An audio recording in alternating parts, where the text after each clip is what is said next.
Welcome to the Flynn Effect podcast, where we dive deep into all things culture, industry news, and history, all with the goal of helping our clients to perform better. Welcome to the podcast, Kristin. Today, I am joined by Kristin Balliet, an account director here at Flynn and a strategic superstar on our team. So, wanted to bring you in today to talk a little bit about how you incorporate strategy into a lot of the high consideration categories we work in, the peace of mind brands. And last episode, I was talking with Michelle, one of our colleagues, about synthetic audiences. So I'd love to understand how you and Michelle are working together to incorporate synthetic audiences with some of our clients. Yeah, absolutely. I'm sure, as you know, research is super expensive Mm-hmm. and not always attainable. But in particularly the categories that we work in, it's harder to reach those audiences sometimes to really know. And a lot of our clients have been in the industries for years and years and years, um, and have a very good understanding of their audiences. But things change. There's categorical changes, cultural changes, and kind of keeping up to date with the latest is super important. So we've really started to use a synthetic audience early on, like before the brief, a little bit of validation, a little bit of audience research to really tap into, what is the mindset right now? What maybe has changed? What do we need to think about differently? And using prompts and articles and things that are out there to really help us start to say, your audience at the Yeah. base level, but what do we need to maybe be shifting and Mm-hmm. changing things up as we talk to them today? Great. Taking it back a step, can you talk a little bit about what it's like to work in these high consideration categories, the long sales cycles, compliance issues? It's a very, very complex industries you're working in. So tell us a little bit about those industries and the challenges you're seeing. So especially with how much thought goes Mhm. into what our audience and our clients, consumers are buying, it isn't a quick time purchase. We're not an Instagram ad. We're not, Mhm. banging you over the head. You really have to develop trust. You really have to develop a relationship. This audience needs to understand the brand deeply. I actually just had the opportunity to attend a webinar last week, from the Evidence-Based Marketing Alliance, which Mhm. is kind of new, and they were talking about some of these principles of memory and building memory with your Mhm. audience. They were super focused in CPG, but it felt even more relevant to who we're working Mhm. with and for every day, because we need to be able to tap into what does that audience need at any given Mhm. time in that consideration cycle, because they're not ready to buy all the time. Mhm. Often they need a lot of convincing, but that doesn't come through just repeating what we do. That comes through really connecting with what they need, who they Mhm. are, and establishing that relationship over time to get them, over the finish line. Mhm. So as you're doing that, it's really interesting you bring up this idea of the importance and the carryover from CPG into these high consideration categories. I think when I go into Target to buy something, brands that I've heard of or I've seen on Instagram or an influencer told me about. But I think people forget that the same thing goes for a bank. When you need a loan, you're still in the back of your mind thinking, here's 3 or 4 banks that I've heard of that are reputable or I've seen a TV spot about.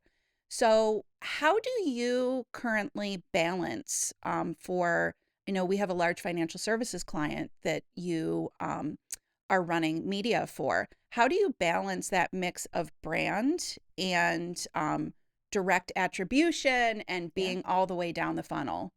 Yeah, I think it really goes into how we're creating our messaging, quite honestly, Mhm. because we do need to get across the features and benefits. We do need to make sure that, the audience understands what they're getting into. Um, but they need to understand who they're getting it from. Mhm. In this particular client, there's a lot of competition, and there's a lot of competition with people who have similar offerings. And so we need to look at how do we stay top of Mhm. mind, infuse some of that more brand, traditional brand awareness, and then all the way through carry that brand story, that emotion, that, spirit, the vibe Mm-hmm. Yeah. through everything, and then down to retargeting and reminding people that, we are that brand that you can trust. Mm-hmm. And this is something that is going to help you Mm-hmm. achieve, your financial goals. Yeah. Is there anything that you're doing different in the financial services industry or healthcare when, these products are kind of higher stakes? They're large purchases, they're really important. Is there anything that you are saying or doing differently than, say, a CPG company would do to build that long-term relationship? Yeah, I think it's really understanding, again, not to beat a dead horse, but understanding the audience and what job they're trying to get Mm-hmm. done. What are they trying to achieve? What are their motivators? Because you might go into Target and, Mm-hmm. grab a pack of gum because there's a pack of gum Yeah. at the line. It doesn't really matter. When you're investing really heavily into anything or making a large financial decision, implementing a new healthcare med tech into your Mm-hmm. hospital, it's not it's not an easy Mm-hmm. thing. There's a lot of factors, there's a lot of stakeholders, even if it's a family Yeah. decision or it's a boardroom. We really need to be appealing to the job to be done or Mm-hmm. the goal that our audience is trying to get to, and prove we're the company that is Mm-hmm. going to enable them to get that done. So you talked a lot about audience understanding and really knowing these people. So when we kick this off, we talked a little bit about synthetic audiences. So how are you using the synthetic audiences today? Let's get, kind of down in the weeds. Yeah. Where are you using them? How are you speaking to them? What information are you putting into synthetic audiences on a day-to-day basis to Yeah. better understand? They're my fake friends. Shout out Nicole Lee. She's my go-to. Uh, we use them regularly. Hmm. The Where I often like to start is to get some of that sort of psychographic Hmm. information. These synthetic audiences are built based on the population, based on, Hmm. demographics, psychographics. So tapping into that to say, in this particular Hmm. situation, how would you respond? Hmm. When you're faced with this, what do you think? Hmm. We really try to start to build that profile in a deeper way than maybe you'll get out Hmm. of, some different tool sets, because it's starting to understand the thought process behind that Hmm. preference. So it's really where we kind of start. We also like to use it in creative when we iterate. Hmm. So we think real concept testing, end of the day, use a real person. Hmm. They're still valuable. But when we can try to say, does this initial idea Hmm. resonate with you? What would you do to punch it up? Hmm. What, how would you look at this, or what's holding you back? Hmm. And allowing some different perspectives to share what they quote unquote Yeah. think. Um, it allows us to then sort of take that, synthesize it down to say, okay, here's a really key piece that we can extrapolate is going to impact our Hmm. audience. And we should really make this change because it's something that we most Hmm. likely will see in market. Yeah. So, I'm so interested by these synthetic audiences and their ability to understand humans, which is a little scary. Have you found that the answers are very similar to what you're hearing when you are talking to people? How accurate is this audience feedback? Yeah, it's a great question. And I think that, we know to be true, I think the stats 60-ish% Hmm. accuracy, which is great because we're using it directionally. Right. We're not using it, as gospel, but we do see it really echo Hmm. often what we expect. Hmm. We do see that it falls in line with some of our assumptions and our Hmm. hypotheses. What really becomes interesting is when it introduces something you wouldn't Hmm. necessarily think. From a financial services perspective, something that the synthetic audience really told us was you need to shoot it straight. Cut out the red, fine print. This is a big purchase for us. You really need to shoot it straight, which is not something we necessarily thought about at first because we said, no, we know this audience. Yeah. And using that feedback, we're able to sort of shape our creative. And we had the opportunity to do some testing with the synthetic audience and then in market. And it validated what the synthetic audience had said to begin with. So it was pretty cool to say, okay, we have a confidence that this directionally can guide us. And at the end of the day, we're the humans making the call. There's other factors outside of a synthetic audience, but it really is a great directional guide to say, this is going to land, this maybe not so much. Yeah. And where I found it to be also really interesting is in research, especially focus groups, we've always said people don't want to let you in their pocketbook. So our human nature is to hold back. I don't want to tell a brand how to get money from me, how to better target me. But the synthetic audiences don't necessarily have that piece of the human element to them. So it seems like you're saying sometimes we're getting things out of them that a human may not say or even think to say, because the human reaction is reacting to what you are asking them specifically. So I think it's been really interesting from that perspective too. Yeah, totally. And I think it's even the way you ask questions. So, when we're doing a more structured research with a synthetic audience, we absolutely are very objective in the way we ask things. We follow best practices. But there's also times when I'll just pop in there because we're having a discussion in the office and someone says, yeah, they don't think that. And I'll just say, hey, what's the thought here? And I think even the way that as a moderator, you can talk to the synthetic audience. You can ask some things that maybe you wouldn't ask if you were sitting in a room with a bunch of folks. Great. Well, kind of shifting gears here, I think that's all really interesting. As you know, when you started out, we won't tell our ages here on the podcast, but I'm 21.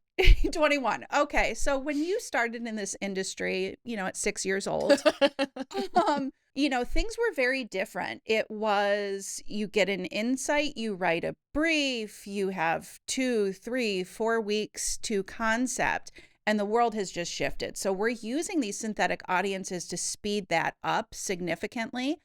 And a lot of times, a brief that may have taken, a week to research and write is now compacted down into 3 hours of an afternoon so that the team can get working. How are you utilizing AI, synthetic audiences, other tools that we have available to ensure that your strategy is still incredibly sound when you have an afternoon to put input together? Yeah, absolutely. I think the best thing that I've seen is that it's really shifted not necessarily the work, but where the effort goes into. And in a lot of times when you have all that time, there's a ton of time taken where you're either out doing research, you're doing desk research, you're collecting. You're spending days and days collecting and organizing information. And then, your presentation's at noon tomorrow. So you've got 2 hours to sift through all of that. Yeah. And now all of that collecting, all of that organizing, all that sort of manual work, you can get to so much faster. So the amount of time that you have is now being spent thinking and applying your expertise and applying your insight so that you're not just kind of organizing what's out there, but you now have the space and time to think through it, add that human element that is so important. And what you're outputting, and a lot of times is actually stronger because you're not working off a blank page. You're working off a lot that you can toss, keep, and build from. Yeah. And that's what I've found too, is when I had 3-4 days a week to write a brief, I stared at the blank sheet of paper. I overthought it for 2 days. I would rewrite the brief 6 times in totally different directions because I wanted everything to be perfect. And now I almost think the speed is taking away perfection, and the overthinking. And like you said, things are actually becoming stronger because we don't have that time to just swirl. But there are times where it's good to swirl. And I think we're finding too where maybe that first iteration is good. And then as we all think on it, shower thoughts, singing in the car on the way to work, that all of a sudden round two, we're like, now I have a thought, but we're going from something that we already know is solid and expanding on it rather than trying to get to perfection in that first round. So I think that's a big piece. And it's true. You would think with less time that things would be worse, but Well, kind of. I think to your point of the industry shifting in general is Mhm. that iterative approach, which Right. people are not historically good with. You Mhm. put a first version out and it would be like, well, that's not that thing, that tweak needs to happen. And you were polishing on Mhm. V1. And I think a lot of clients, I think we're Mhm. really interested in that idea of get to V1 faster, but V1's rougher because Right. V1's the opportunity for you to work it out in a Mhm. place that's more real. Mhm. And that has, proven the ability for us to be not having to necessarily solve every single Mhm. thing and get it to 110%. We get it to 80, and then we can really get feedback from Right. clients and reactions and work that in from the ground up a little Mhm. bit easier.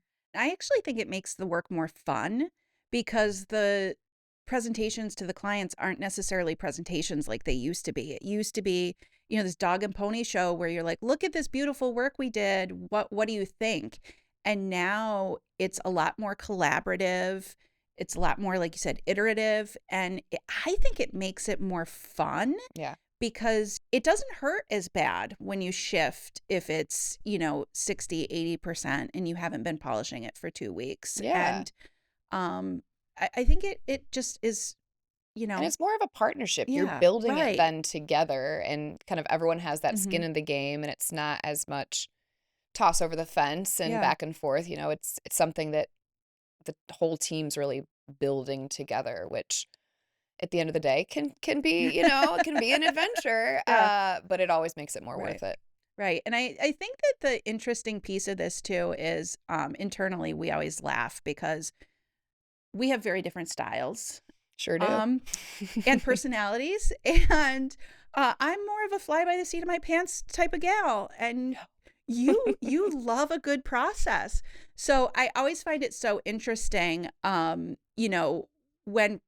when things go quicker, process almost becomes more important and more impactful, which is kind of opposite of what people would Yeah. think. So how do you find that your process changes internally with the team? So we've talked a lot about Yeah. externally, but what has shifted with the team, and do you feel like relationships are stronger, more stressful? Yeah. You'd have to ask some of the rest of the Both? team too. No, I think that it's the same idea of building it Mm-hmm. together. There's a lot of agencies and workflows where it's this person has this piece of the puzzle and you pass it down the line and Mm-hmm. maybe the end product is good, is fine. Right. Um, because we're sort of in a time crunch, there's more people at the table from the beginning. Mm-hmm. So you're actually coming together to have the conversations up front because you don't have the Mm-hmm. time to have person A doing their piece for 3 days and passing it along. Uh, and that brings different points of view Mm-hmm. together a lot faster so that what you build, you're kind of, again, all going on that same path together and catching things along the way versus having to sort of start over and rework Mm-hmm. because somebody took 3 days and Right. the next person's like, no, Yeah. that's not right. Yeah. And I kind of love the speed as well of just it's when I first started here at Flynn 13 years ago, it used to be the creative team would kind of go in a room for a week or a week and a half, and then they'd let me in and peek at it and see how it's aligning with the brief and things like that. And I love that now it's, hey, come check this out, or I have some thoughts. And I feel like what we talked about with clients and sharing things earlier is happening across the team earlier, creative, media, strategy, and planning. So it really feels like more of a team effort today, which is so interesting, Yeah. but a great effect, I I guess, always of say that my everything. favorite projects when I look back were the worst ones, like the most Yeah, stressful. And that's always because it's usually a time crunch right. and you're all in the trenches together Hmm. and you might want to like wring some necks, Yeah. midway through, but at the end it's like, wow, Hmm. look at what we were able to do together. So I think that what used to be sort of a one-off Right. crunch has become a little bit more of the norm and less of the neck wringing because everyone's more used to this Hmm. now. We're just in it together. It's not a forcing function. It's the way we do work. Right. And, nothing builds a better friendship than a common enemy. Trauma bonding. Trauma Trauma bonding for the bonding. win. So yeah, I know we bring up all the time. We're joking about different things that happened or different. I know yesterday we were just joking about something that had happened before a big pitch in the office and trauma bonding. So those are the things that I feel like you bring up. Nobody, when we're laughing around the office or telling stories, is like, remember that perfectly planned and executed campaign? It's No. like, remember Do when those we, I exist? know, I know. I mean, once in a while, right? But yeah, it's always like, remember that time that we, overcame whatever. Yeah. And so I love that. All right. Well, thanks for joining me. Anything else, that you think is important going on right now that the audience should know about? No, I think like as everyone continues to embrace AI, Hmm. not to Hmm. over talk it, but it's just understanding that it's not a replacement for anything. And I Right. think that that's the more that we shift how we're working and how we think about Hmm. things, it's just shifting where that mindset's going and really looking more for creative expertise, media expertise, strategic expertise to spend the time doing that part Right. instead of doing the executional. And I think that that's a really actually great opportunity for a lot of us. Yeah, that's the fun part. That's the fun part. Well, great. Well, thank you for coming on. I'm sure we'll have you back again. I know you Mm. love this. So Long time listener, only time caller. perfect. Well, thank you. Thank you.